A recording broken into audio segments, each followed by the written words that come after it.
Welcome to Open Your Reality, ladies and gentlemen. Today I'm joined by my friend Veda Guru Dev from Thailand. Welcome everybody to the show. Veda Guru Dev will be answering your questions about Kriya Yoga today.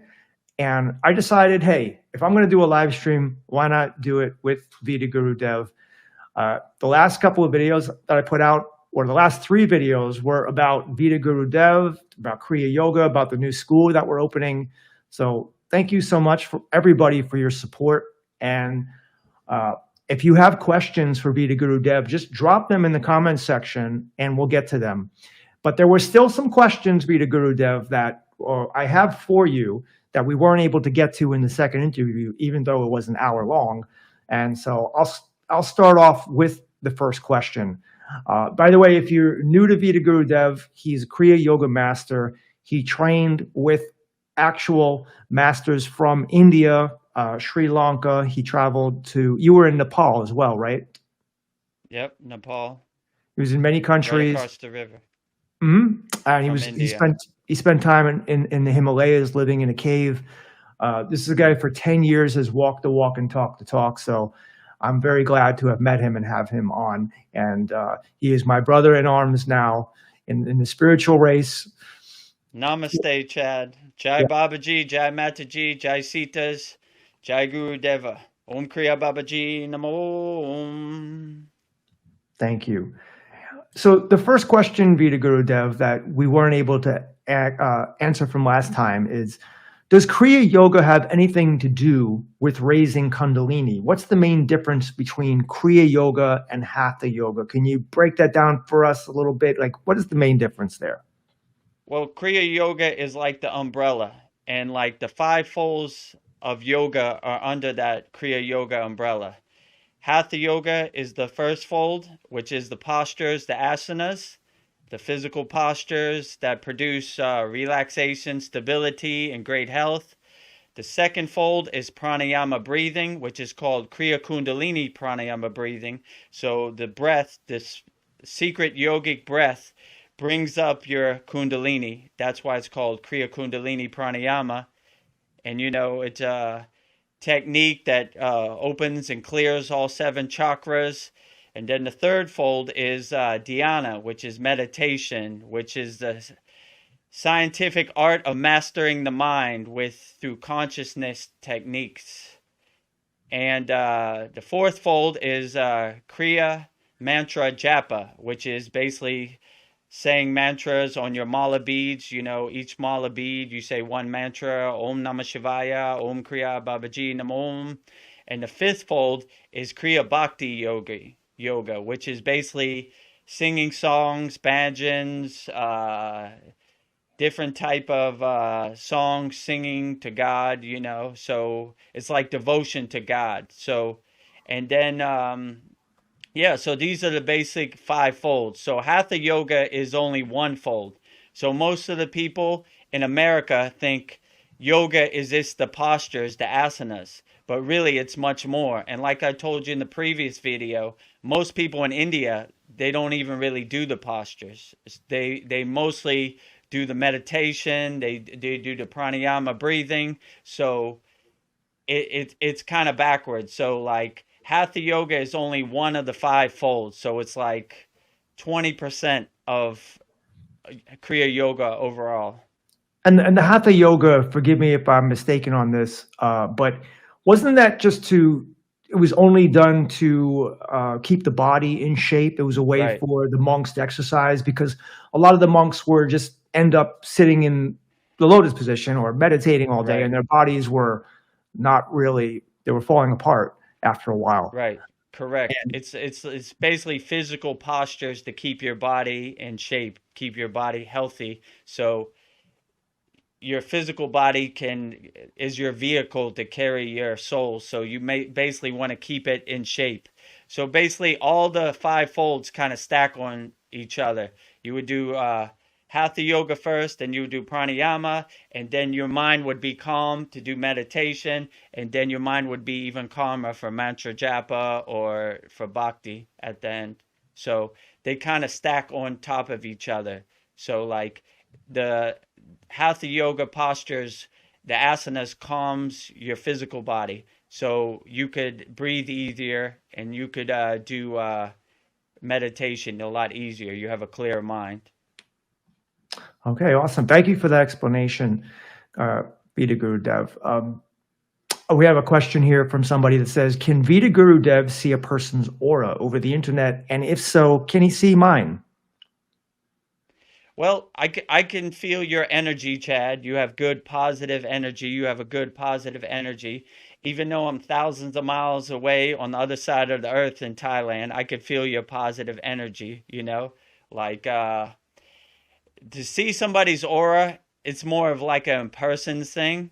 Like, I don't know if I could see somebody's aura from thousands of miles away, but I could definitely feel your positive energy. And that's why I look forward to working with you, because I want to work with positive people and, bring Kriya Yoga to the world. So it's like a perfect partnership for me, because you have good energy, I have good energy. And like I said in the previous video, anybody that has divinity and God energy, they're a brother of mine. So Chad, you are my brother. Thank you. Likewise, Veda Guru Dev. Somebody had asked why in the last interview there was a statue in your lap. What was that statue and why was it there? Well, this is the statue of Maha Avatar Babaji Nagaresh, and this is the actual statue I pray to Babaji. Like the mantra, I gave mantra Diksha in the last one. Babaji's phone number, Om Kriya Babaji Namo Om. So when I want to connect with Babaji, I have a physical statue that I pray to. So this is why I brought him here, because Babaji is the fountainhead of Kriya Yoga. So he's the main guy. He's the top of the mountain. So when you pray to Babaji, you pray to Kriya Yoga. So if you want to be a Kriya Yogi, the fountainhead is Babaji. We call him our beloved Satguru Deva, which means the highest form of yogi, the Satguru, which is, Sat means truth, and Guru means like a guide, so truth guide. So yeah, like I was telling you before we started the telecast, some people pray to Jesus, some people pray to Krishna, Muhammad. I always pray to Babaji. And if I'm in trouble, that's the first thing I say, Babaji, please get me out of this. And I promise I'll never do it again. and it Babaji always comes through, right? He does. He always helps out. Yeah, so I agree with you. Me too. Babaji, I need some help, and he always helps me out. He always clears the path. So all the glory to Babaji. I want to take a viewer question now just to change it up. Nan says, what does Veda Guru Dev think about free will? Free will. Yeah, because this is a debate I've been having on my channel, and I've asked different guests. Do we have free will in the sense that, do we really make all of our choices, or is everything predetermined where we think we're making our choices, but everything is really laid out and God has a plan, and although we think we have free will, we do not? Or do you think we really do have free will, such as many people think? No, that's a deep question. Let me contemplate on that a second. Sure. So, yeah, I think to a degree we have free will, and to a degree we're kind of defined by our karma. So it's a little bit of both. It's like 1 foot in and 1 foot out. So like our free will, let me see, how would I put that? Yeah, we can make the choices. I say in my personal life, I say Babaji is 2 years ahead of me. So Babaji kind of knows what I'm going to do before I do it. So I say Babaji's driving my car. I'm just watching him drive me around. I'm just witnessing. So to a degree, it's predetermined, but you do have some say in it. Like if you make certain choices, you could go right or you could go left. It just depends. I mean, that's a deep question. I would have to contemplate on that a little more. You know, I a lot of people don't know, but I have a girlfriend. But anyway, you met her before the telecast. She's also into yoga, and maybe I'll bring her Great. on before the end. So if you guys want to stick around, you might beat her. But she's here now, but she's having a conversation. So we went to watch Dune last night, Dune number 2, Dune, which is Okay. probably one of the greatest science fiction books ever written. And the first Dune movie came out, well, years ago. They tried to make Dune movies like with Sting in the 80s, but none of them really were very true to form to the book. But there was one that came out in 2021, and the second one came out just a few days ago. So we went to watch it, and in the movie, Paul, who's the main character, he was asked, or he just said about his future, and he says, I can see our enemies destroying us in many different paths, like many different timelines. We Mm. get destroyed, but there is a narrow path that we can go through where we can succeed. So I think it's like that in life. It's like we have a lot of Yeah, different timelines, a lot of different variations of what can happen to us, but it really depends on where we focus our energy. So I think in right. a way there are I different agree. tracks that you can go down, but it's really your choice. So I completely agree with your answer on that about free will. Um, King Ho says, when does your course with Guru Dev start? Now, we're going to have a Kriya Yoga school where we're going to be teaching people Kriya Yoga and other aspects of spirituality, which is going to be led by myself and, of course, Veda Guru Dev, who's going to be the main teacher. So we were thinking about that. We haven't really planned it in stone, but Veda Guru Dev, you said something about March 8th. Yeah, March 8th is Mahashivarachi, which is the most auspicious day for Lord Shiva. So it's probably the one of the biggest holy days in all of India. So it's where you celebrate Lord Shiva and all his blessings, and so that would be a great auspicious day and a great blessing if we could start it on that day, which would be, I guess it's Friday, March 8th. So I'm happy that all the people are excited about that and asking about it. I've got a lot of emails and people all asked like, how do I start? When do I start? How do I start? I said me and Chad are going to be offering a Kriya yoga class on SKOOL soon, and just sign up as soon as he posts a link. So Right. So guys, this is what I'm doing right now. I'm signing up to SKOOL, and I'm going to be going through it, determining, the best way to operate within it. It does offer multiple features, and one of them, it does have a community. You could have group discussions. That's what I really like about it, is that you could post comments, photos. You guys could interact with each other. But we also have the classroom. We have a calendar which shows all the classes. Um, you could even have games. There's email broadcasts, chat notifications, all kinds of stuff like that. So I think you're really going to enjoy it when you enter it. And what I'm going to do is, once it's definitely. finalized, which should be in the next few days, I will send a link out. I will create a video and I will send a link out to everybody. And I will send the link out to Veda Guru Dev, and you can send it out to the people that have emailed you. And it'll just be as simple as you click the link and you would just sign up. So that would be it. And then once you're signed up to the school, I think our first class is either going to be Friday, March 8th, or it might be that weekend, March 9th or 10th. We haven't decided 100%, but it's looking right now like March 8th. And then after that, we may hold the classes. It may be every Friday, or it may be every Saturday or Sunday. We still have to discuss what's best. Yeah, So because a lot of people emailed me and they were like, how can I get in touch with you? How can you train me?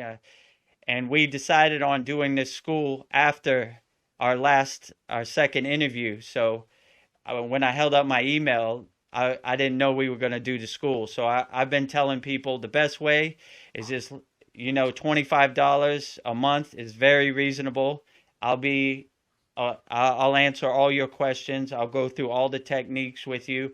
I would demonstrate all the five folds of Kriya Yoga to you. So, whatever questions you have, I will be available to you anytime. So you could come in there and ask me anything about anything. So that would be the best way to if you want to contact me, sign up for this school and I'll be available to you, and I'll make sure I answer your questions, and whatever questions you have about technique or whatever, I'll answer it to the best of my ability. Yeah, and the way I see it, what I believe what you could do at school is it could be alive. So we want these classes to be a live class, not just a recorded. So that way we can be right there with you, just like on the live stream, Right. except Veda Guru Dev will be demonstrating techniques, we'll be talking to you, and you'll be interacting with us. After the lesson, there'll be you guys could talk and ask us questions, especially Veda Guru Dev, and we will answer them. So I want it to be interactive like that. And if you miss it, there'll be a recorded video that you can watch as well. So you're never going to miss a video, whether you get the live version or the recorded one. You'll be able to see it. And what I want from this school is to create a community of brotherhood and sisterhood with you guys. And I want to be able to ascend spiritually with you, because I know a few things about Kriya Yoga, but Veda Guru Dev is the master, and I want to learn with him, from him. And so I'm going to be learning with you guys. I'm going to be practicing these techniques. And what's more important than spiritual evolution? I mean, that's really where it's at. So that's why we're creating this school. And I'm totally looking forward to it. So, Me too. Veda Guru Dev, we have another question here.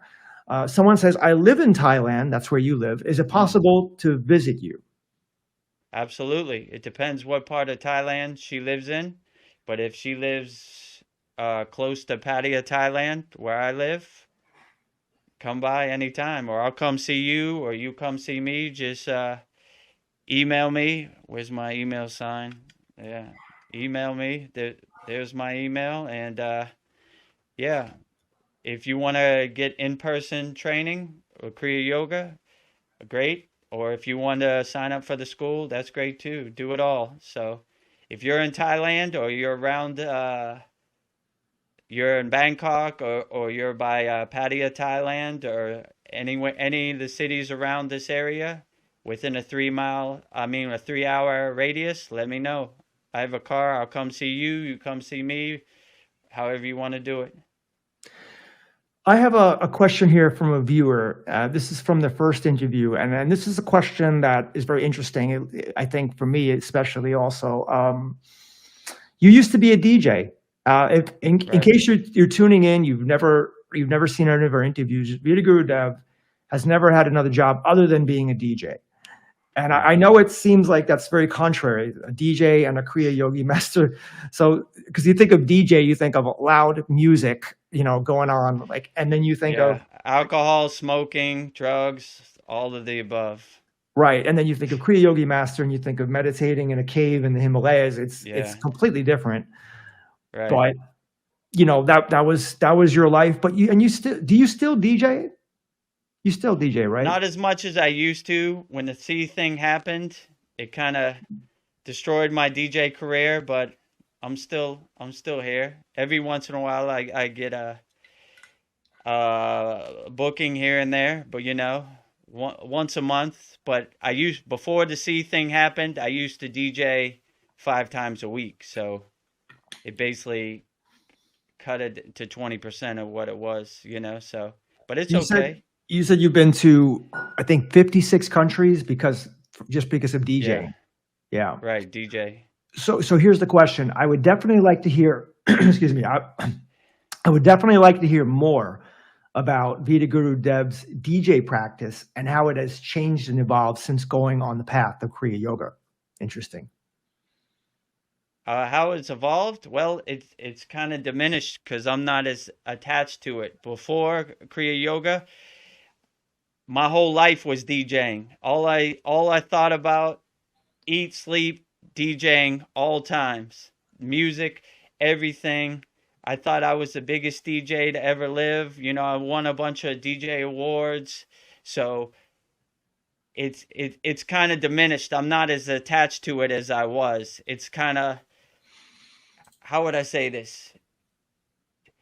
I saw on TV that even Tom Brady got to retire one day. So I've been DJing since I was 14, so I've been DJing almost 35 years. So sometimes you got to hang it up, so, but it's a good transition because it it was easy for me to detach because I had the detachment tools from Kriya Yoga. So I wasn't I wasn't too attached to it. I was like, well, I had a good run. I rode the wave as long as I could. I still DJ, people still see me out and they take pictures with me, and like, I guess I'm how could I say that not egotistically? A DJ legend still, but Did I'm not as attached to it as I was before. did you know the other big time DJs like DJ Tiesto and the other ones? Yeah, they're in a different. I'm more of a hip hop, like a commercial DJ, but I've DJed with them on festivals and different type of events, and I knew all the DJs and they knew me, like so yeah, so it was a good community. They were aware of what I do, and I was aware what they do, so it was Cool, good.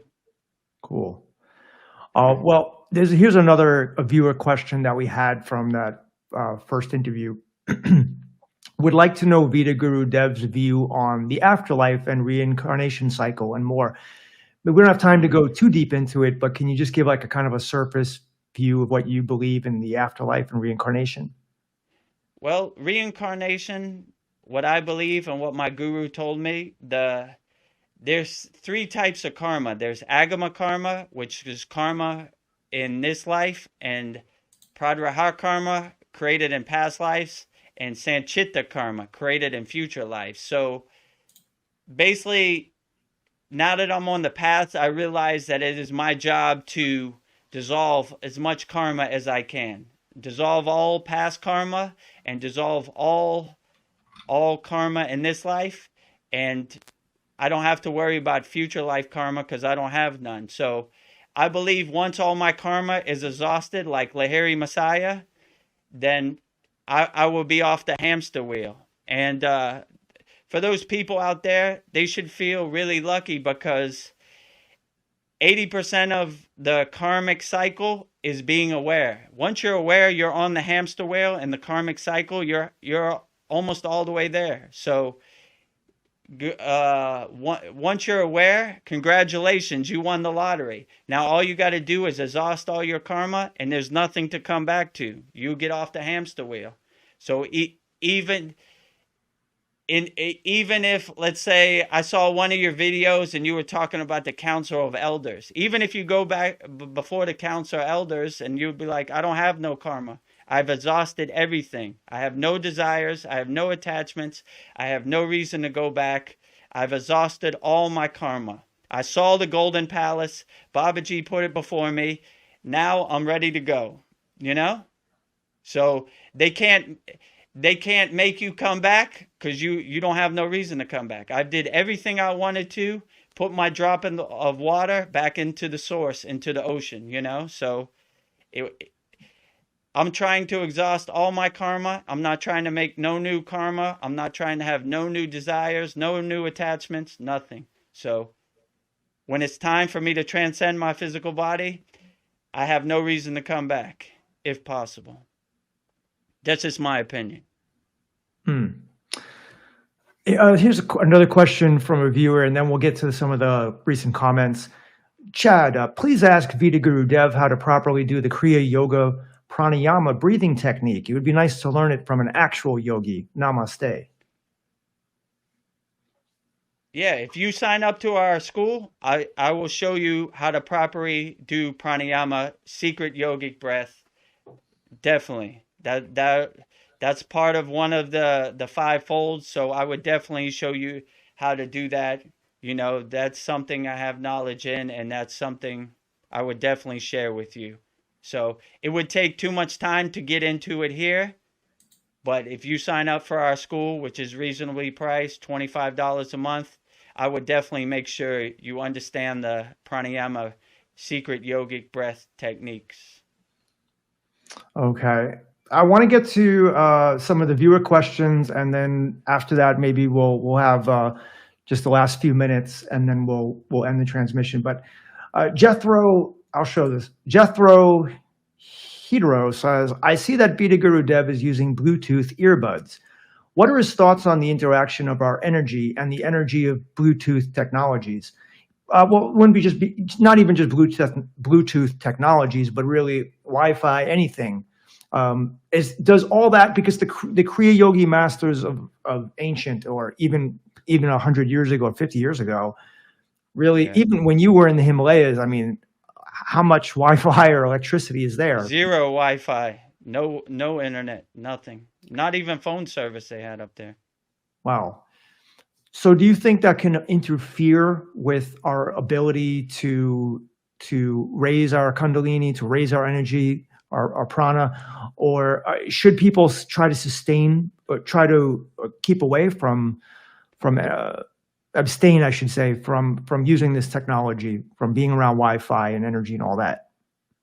No, I don't think you should go away from it. When you in yoga they have what's called a kavacham, which is a shield. So basically you kind of put up your shield where these outside energies can't come into your shield. You kind of have like a bubble around you. So it doesn't really affect me. And these earbuds I'm using are only to hear. I'm using this microphone to talk, because you saw in the first video, my microphone was very bad because I was using the microphone here. But yeah, so if you have strong energies and you have your shield up and you're sitting in your bubble, none of this can really affect you, in my opinion. But if you're attached to it and เซนโซไดสูตรใหม่มีไมโครโฟม ดูแลเหงือกลดเสียวฟัน ลองเลย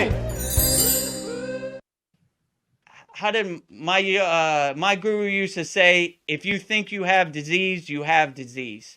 But if you don't think you don't know about disease, you don't think about disease, you know? So like if you're scared about it, then it lowers your vibration where it could come in. But if you have a high vibration and you don't care about it, you laugh at it like the joke it is, I don't think it could really affect you. Yeah, I believe in that too. For me, I believe in feedback loops, and so for me, I eat a very clean diet.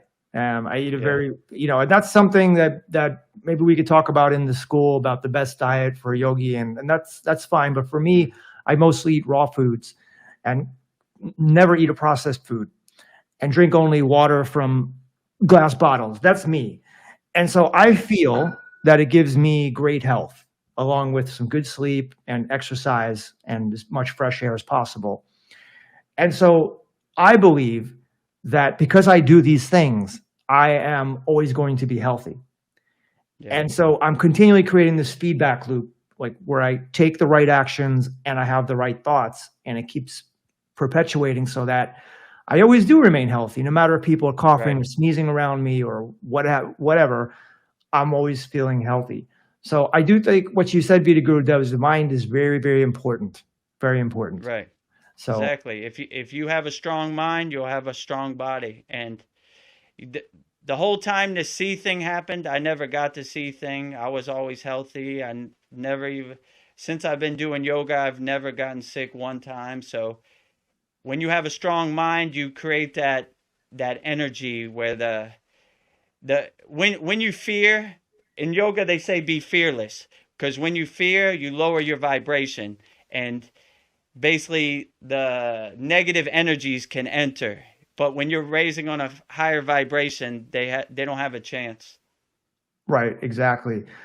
The Fly One asks, how does yogi practice relate to Hinduism and Buddhism? They seem similar, but what are there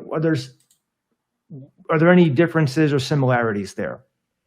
Well, Hinduism is yogic practice because it Yes. comes from India. And even Buddhists, I've met Buddhists who call themselves yogis in the Himalayan mountains. So they have similar techniques, and they respect each other. So they're in the Himalayan mountains, yogis are in the Himalayan mountains, so there's exchange of techniques. So they are similar, and they all respect each other and live in perfect harmony. So they're slightly different techniques, but it doesn't really matter. It only matters what works for you the best. So if you resonate with Buddhism and those techniques work for you, then great. Or if you resonate with Kriya yogis and those techniques of yoga, then great. It's just there is no. I'll tell you a good story. One time, this guy went to the meat market and he said, "Which meat is the best?" And the guy looked at him. He said, "All my meat is the best," which means everything is great. It just matters what makes you feel the best and resonates with you. So there is no best meat. There is no best technique. There is no best path. It's whatever works great for you. So your job as a seeker is to find out what works great for you and makes you feel the best. And there's no right or wrong. So no one can tell you like what is the best. You tell me what's the best for you.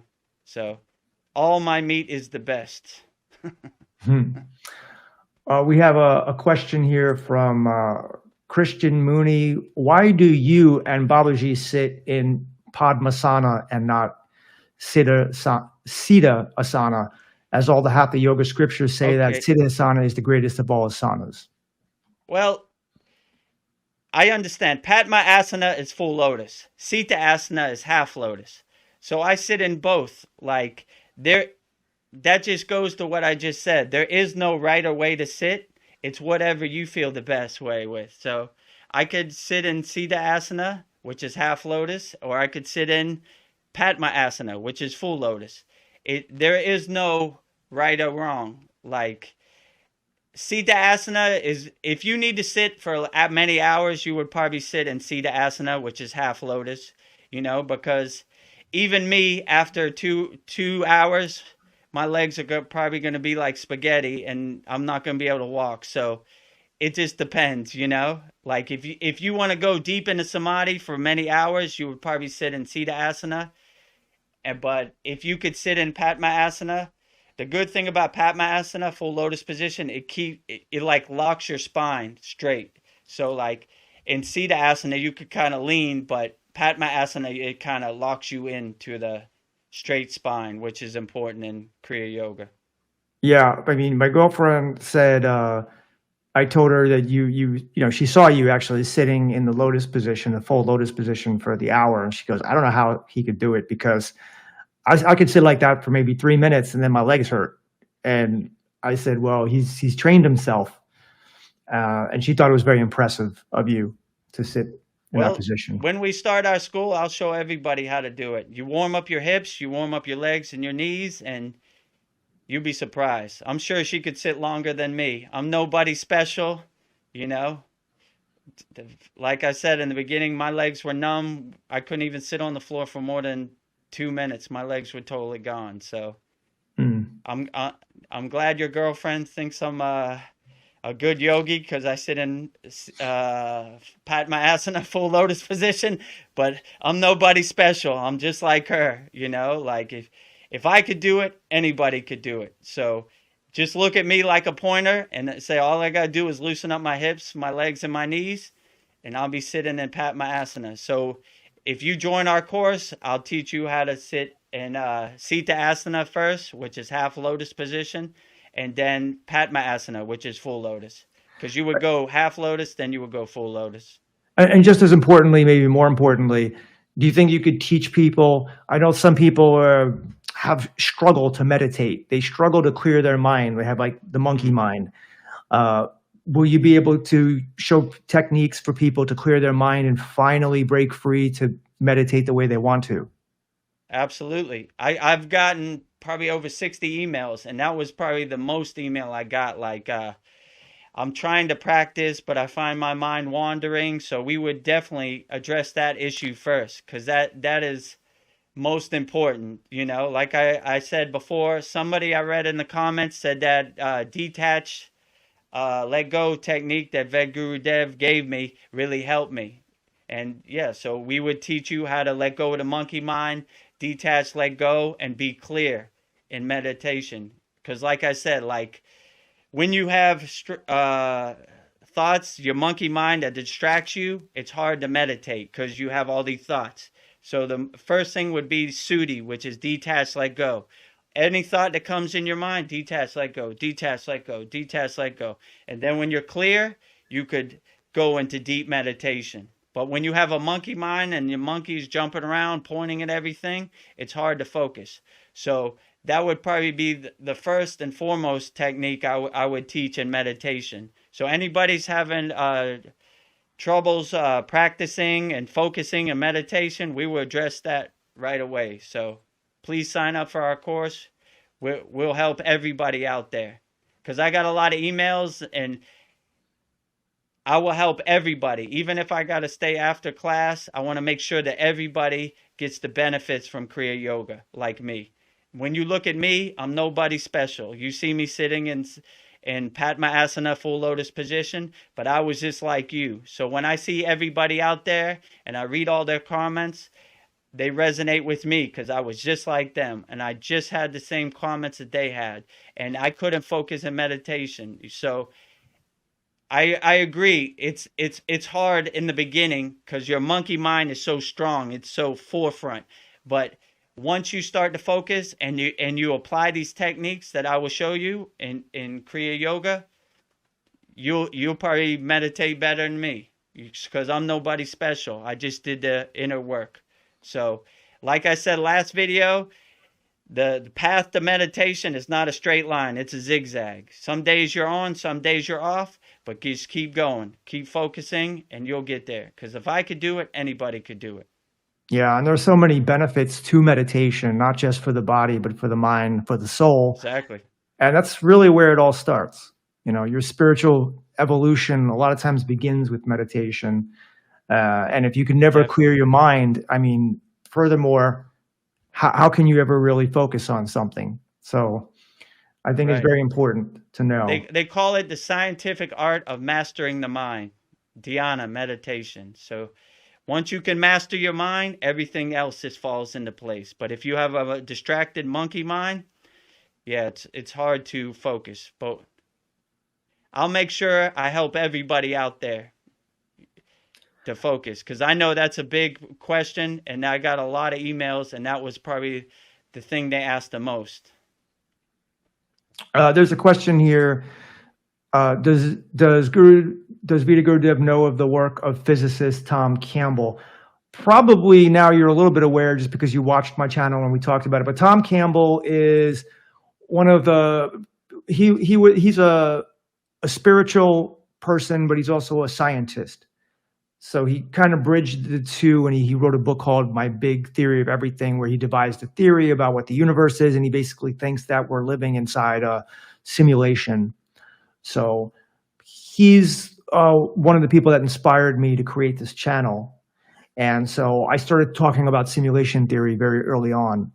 But I don't think you're really aware of the intricacies of his work. I think you just maybe know the name by now. I've when we did our first interview, I watched a lot of your videos, so I'm familiar of. Okay. I saw you talking about the simulation theory and My Big Toe and his book and everything, and I saw like a couple of clips or shorts with him on it on your channel. Cool, awesome, yeah. A lot of people, and this is I don't know, I may have been the first to bring this up, but if you look at a picture of Tom Campbell and you look at a picture of Sri Yukteswar, they look eerily similar. They both have kind of a similar look with the beard and the hair, but white beard, yeah. I never thought about it, but yeah, I could see the similarity. If I had the picture to show you right now, you could see they look very similar. And I put it in a few videos before, but Tom Campbell said that he was a high-level spiritual adept in his last lifetime who lived in the East. So was he Sri Yukteswar? Maybe, but he'll never say. But I thought it was interesting just looking at the two. There is a question here from Steph 40 Nikolov. How do you know which thoughts are right ones? We hear in Buddhism right speech, right action. They have. But in Kriya Yoga, is there any right path, or what's a right thought? Is it a pure thought, or what good and bad? How would they classify it? I mean, most Kriya yogis try to live in equanimity, so they don't really see good or bad. They see everything as kind of a lesson equal. So in Kriya yoga, they say good thoughts, good fruit, bad thoughts, bad fruit. And they say be a traffic cop. Good thoughts in, bad thoughts out. Like, no, you can't come in here. So it depends how you define a bad thought. Like what would be a bad thought? But anyway, you're trying to let good positive energy in, and negative energy you just kind of let it go, detach, and throw it away. But it's difficult because they in the Bhagavad Gita they say your ego is always hiding behind that tree over there. So it's around. It's always looking for that door to come in. So, but that's kind of how they say it. They say good thoughts in, be a traffic cop. Good thoughts in, bad thoughts out. So when you see a bad thought coming in, try to prevent it or put up your shield before it enters. And you don't want that monkey mind to get in and dance around in your head, and you're attached to it. So you try to want to prevent it before it comes in. Okay. We have, we'll get to one of our last questions here. It's from the We Are One podcast, of which I've been a part of. And this is my good friend, Ken. He says, what are Veda Guru Dev's thoughts on Mandela effects and simulation theory? Let's start, if you don't know what a Mandela effect is, I'll explain it, but let's start with the simulation theory. I think you said this in our first interview, that simulation theory or Maya, illusion, hologram, it's all kind of similar, right? We're all just a thought in the mind of God, in a sense. So you can look at it as being real, or you can look at it as being not real, but the fact is we're still here and we're still going through it, so it might as well be real. I think that would be my answer, but you can elaborate. Yeah, that sounds like I like what you said in our last interview. We're all just on rent from the God force. That really touched me. I contemplated and meditated on that afterwards, and I said, yeah, that was great. Chad has some high wisdom there. So yeah, in yoga they would call the simulation theory Maya, which is basically like delusion, like I said, in the world but not of the world. So you kind of become a detached witness to the simulation theory, the Maya, and you're kind of detached from it. You're like witnessing it, like you're watching a movie. They say get your popcorn and just watch the movie. You're not attached to it. You're not trying to guide the outcome of the movie. You're just witnessing it. It's just some kind of pictures floating by on the screen. It's like clouds in the sky. It's like water under the bridge. It's this things that are passing by. You're not attached to it. You're not trying to guide the narrative. You're just kind of witnessing it detachedly. Like whatever happens in this movie, I'm not attached to any kind of outcome. And so yeah, like that's how I would say, like like in yoga they call it simulation. They call simulation theory Maya, which is basically delusion. So it's like in the world but not of the world. Like how could I say? I'm 1 foot in, I'm 1 foot out, like a delicate kind of balance. Yeah, I think people understand that. I think they do. Most of the viewers that watch my channel are pretty spiritually educated and inclined. By the way, there's another part of that question. If Ken's watching, he'll probably chew me out for not asking it. But about the Mandela effect, have you ever heard of a Mandela effect before? Yeah, I heard it from your channel. Like I'm aware of it. I saw this guy. What's his name? Chris Anatra, right? Yes. And he's always talking about Mandela effects. I saw you interview him a couple times. Yeah, like the Mandela, I understand it's like something you see that is kind of it wasn't the same as it was when you first noticed it. Like correct. I forgot what he was saying. Like the Flintstones are The spelled a name. different kind of way than they were when you remember it when you were a kid. So It's for instance, some people remember it being Flint stones, like Flint, and then it changed to Flintstones, and some people say it even changed back again. And it's not just name changes, but it's also continent shifting on the map.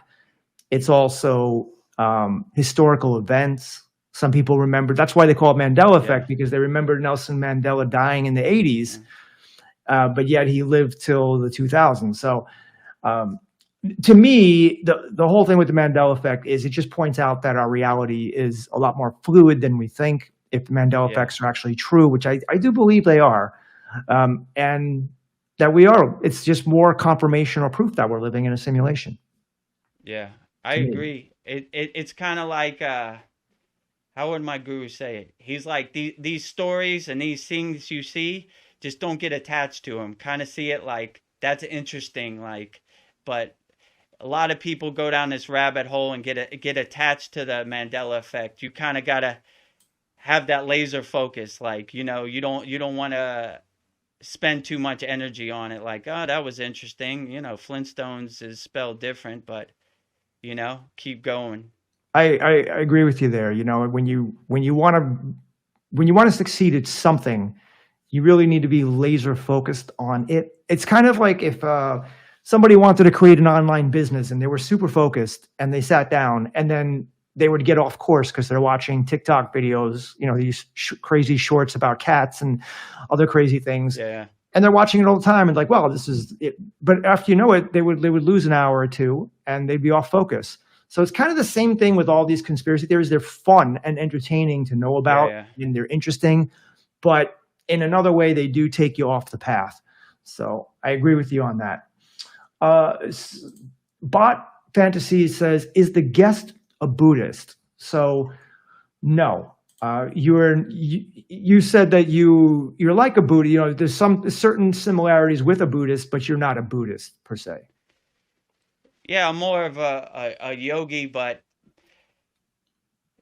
like I said before, if you have good energy, it doesn't matter what tribe you belong to, If you're a spiritual being, I resonate with you. Whatever flag you fly, whatever so-called religion you believe in, as long as you're positive and you help people and don't harm nobody, I love you just as I love my yogic brothers or anybody. I love everybody. If you're doing good and you're helping people, it really don't matter what you call yourself. Long as you're carrying God energy, I love you.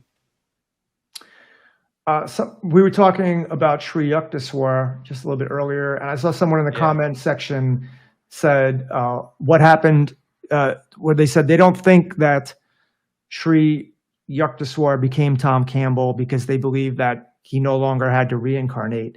And then someone else rightly pointed out, because I remember this from reading the book Autobiography of a Yogi, that he actually, and I'll put the comment up, in chapter 43 of Autobiography of a Yogi, Yogi Sri Yukteswar appears to Yogananda and relays his experience of residing on the illuminated or the illumined astral planet. So there it is. And I do remember that too. Yeah, I remember that too. Sri Yukteswar appeared just as if he was alive in front of Yogananda and said that he was teaching a more advanced, on a more advanced planet. So that's what happened with Sri Yukteswar. But those tales. Maybe he got bored and decided to come back and become Tom Campbell. Well, there you go. That's true. That's true. And also, who knows? Because timelines in different astral worlds or planets, dimensions, all that could be different. So maybe you can live a full lifetime there, and it's really not that long here. Elmer Fudd says, maybe we'll end with this question. Ask Dev how to fully escape the matrix. First, do you believe that we're living in a matrix? And I mean, if we're not living in a matrix, then it doesn't really pay to escape it. But why do people ask these type of questions? Why is everybody trying to escape the matrix? Well, the matrix in yogic terminology, like I said before, would be called Maya, which is delusion. So same thing as the matrix. How to escape the matrix? Like I said earlier, dissolve all your karma, dissolve all your desires. And like I said earlier, the best thing about it, congratulations, you won the lottery. 80%, 95% of the people in the world don't even know they're in the matrix. They're just on the hamster wheel, continuing. But you're aware you're in a matrix. So you're 80% of the way home. So all you got to do, don't create no more desires. Don't create no more karma. Exhaust all your karma. Free your soul. Do as much as you can. And if you're lucky, then maybe you will escape the matrix and you won't reincarnate, and you could so like I said before, if you don't have any desires or any attachments to come back to, why would you come back? And you would just say, I've done everything I needed to do, there's no reason to come back, and you can't make me come back. So I've exhausted all my desires, I did everything I wanted to do, I've exhausted all my karma. I'm aware that I was in the hamster wheel, the matrix, or the Maya, whatever you want to call it, and I want no part of that. So I'm leaving. Thank you very much. Reinsert me back into the source. Put my little flame back into the sun. Put my drop of water back into the ocean. Put my grain of sand back on the beach. However you want to say it. I'm done on the cycle. I've learned all my lessons. I've freed my soul. I've exhausted all my karma. I have no desires. I have no attachments. See you later. Mm-hmm. Mm-hmm. And it's interesting because the next question was by Jet, who says, what's the best way to dissolve karma? I think you just kind of answered that. Well, to dissolve karma, I dissolve my karma by opening all my chakras, and I raise my kundalini. So that's how I kind of dissolve my, if you join the course, I'll show you how to dissolve your karma. But that's how I dissolve my karma. Like I said, there's 3 types of karma in yoga. Agama karma, which is karma in this birth. Pradraha karma, which is karma in past births. And Sanchita karma, which is future births. So if you don't create no new karma, you can't have karma in future births. If you dissolve all karma in this birth, or you didn't create no karma in this birth, you don't have no karma. If you dissolved all past karmas in this life, then you have no karma. So all your karma is dissolved. You have, like I said, you have no attachments.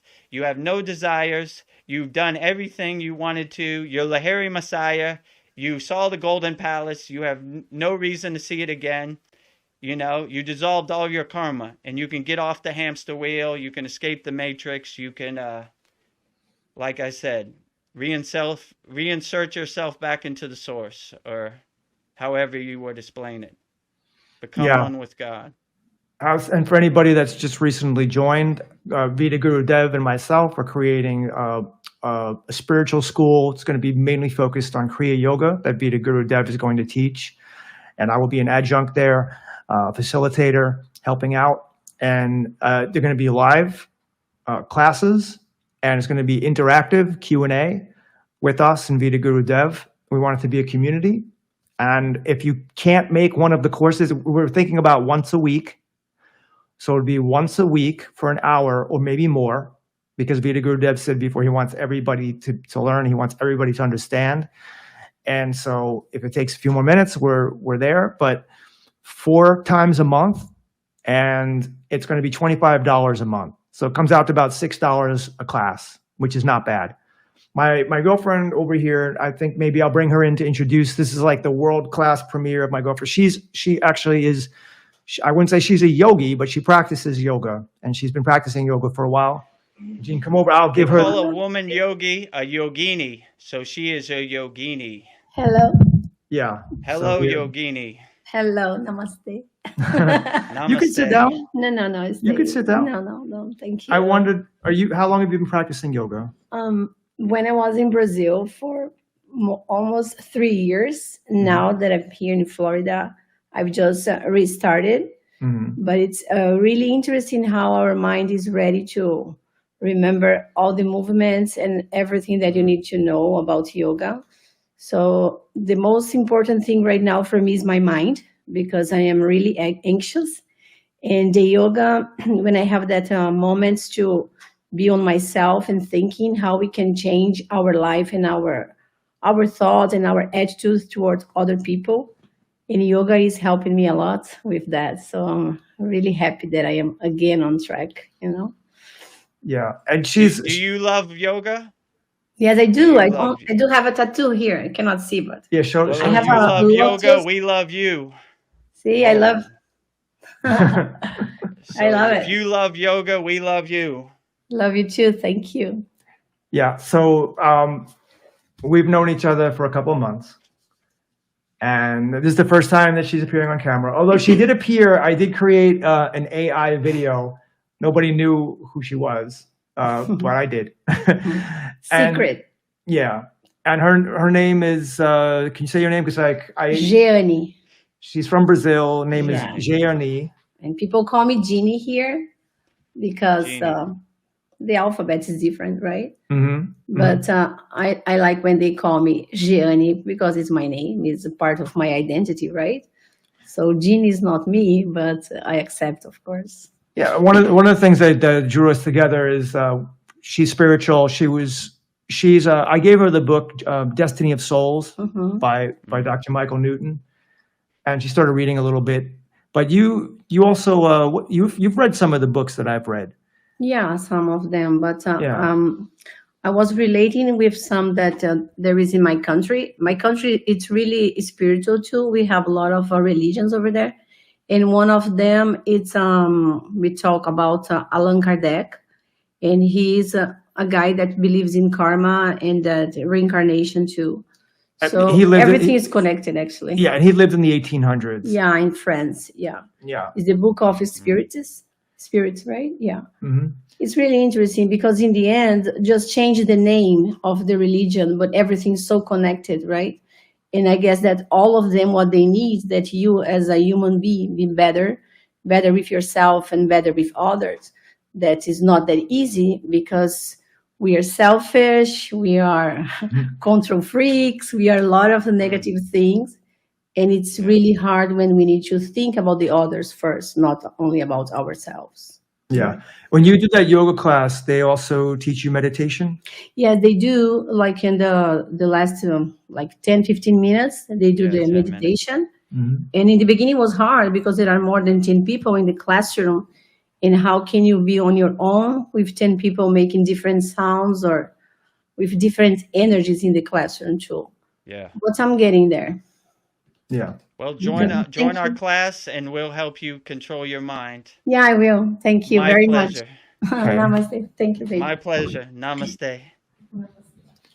So there you go, guys. Not only do we get a conversation with Veda Guru Dev answering our questions, but we also get to see Jeannie, my new girlfriend. And so, Veda Guru Dev, there's a few more questions. I mean, okay. maybe I don't. Should we answer a couple of them?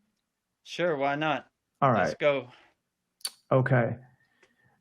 This one is interesting here to me. How does dissolving karma affect family responsibilities and general actions? Well, I'll pose it a different way. So if you absolve your karma or you dissolve your karma, does that affect the people in your life? No, not really. It's a self path. It's a solo path. So I don't see how it would affect anybody else. It's your inner work that you have to do by yourself. Like it doesn't really affect anybody around you. I mean, they probably wouldn't even know if you dissolved your karma. It's a internal, inward thing, that individual thing, a self thing. So it wouldn't really affect your family. I mean, if you go in your room and you meditate, they probably won't even know. And they say in yoga, your family automatically gets the benefits of you on the spiritual path. So when you're doing meditation, you're creating like a vibration that they're just feeling good energies, but they don't know why. So automatically they're getting the benefits too. So if you dissolve your karma or you meditate, your family would all get the ultimate benefits too. They would benefit also, even if they don't do yoga. Yeah, and Tom Campbell said, because a lot of people think they have to change the world. They have to be one of these people that's known and famous and making Right. waves and changing the world. And Tom Campbell always said, hey, as long as you're raising your quality of consciousness, even if Right. you are living in a cave, you're still raising up the system incrementally. Right. The collective consciousness, they call it. Yeah. Yes, you're still raising the collective consciousness, even if you're to yourself. Now, of course, yes, if you're helping other people, that's even better. But Right. I think people have this notion that, well, just because I meditate or maybe I go to the monastery or I'm a monk, I don't really go out into the world. I'm not really changing the world, but you really are, because everything is interconnected. So Yeah. just want to point that out. I just want to say thank you to Milos Sarkozy, if I said your name correct. Thank you so much for the donation. The question is, how does dissolving karma affect? Okay, we just answered that. So thank you very much for the question. And yeah, I think that really covers everything in today's stream. We're pretty good at keeping it consistently about an hour. And don't forget, guys, I will send out a link to everybody once the school is open, which will be in the next few days, and we pin down the time and day. I will create a video and I will send a link to everybody. And Veda Guru Dev, if you want to email that link to people as well, we can do that too. Yeah, there's my email again. So Yep. reach out to me, and yeah, I'll email the link to all the people that emailed me. So I hope to see everybody in our Kriya Yoga school on the SKOOL platform, and yeah, it should be great. I look forward to seeing everybody there, answering all their questions, and help everybody raise their vibration and be the best person they could be through Kriya Yoga. It's a true blessing to me. It's a true calling to me to help people worldwide, because Kriya Yoga has helped me immensely. So when I see other people and they're going through problems and they're going through hardships, I see myself in them. It's almost like looking at a mirror at myself, because I was them a couple years ago. So I understand, I didn't know how to get the first step. I just put one foot in front of the other and I started. So this school is a true blessing, because I wish they had a school like this when I was starting. So I look forward to answering all your questions. I look forward to helping you dissolve your karma, raise your kundalini, learn brahmacharya, pranayama, mantra japa, whatever. I'm an open book, so whatever question you have, feel free. I want all your questions.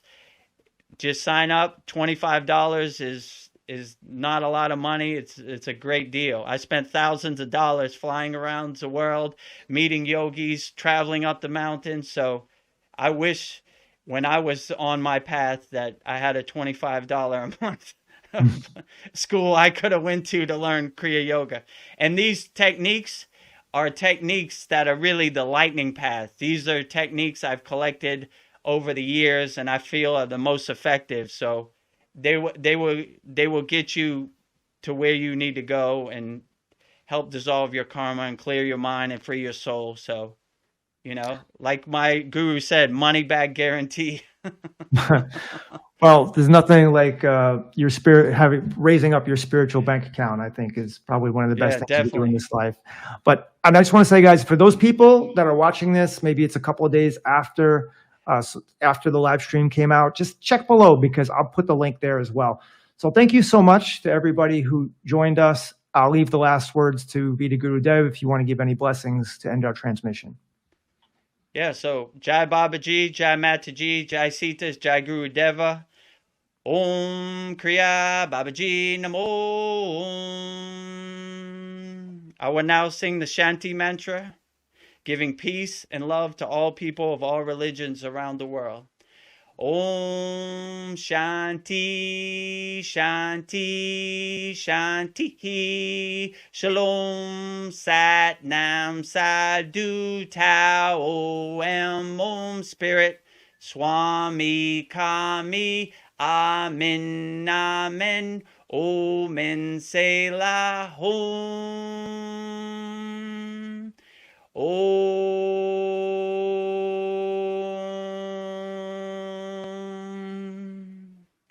Peace, peace, peace, peace. Jai Babaji, Jai Mataji, Jai Sitas, Jai Guru Deva. I love all you people out there. I hope to see you in our class. I love you unconditionally. Everybody out the viewer, thank you for your kind comments. Thank you for your email. If you have any questions or comments, email me, and I hope to see you in the school. Thank you, guys. Om Shanti Shanti Shanti.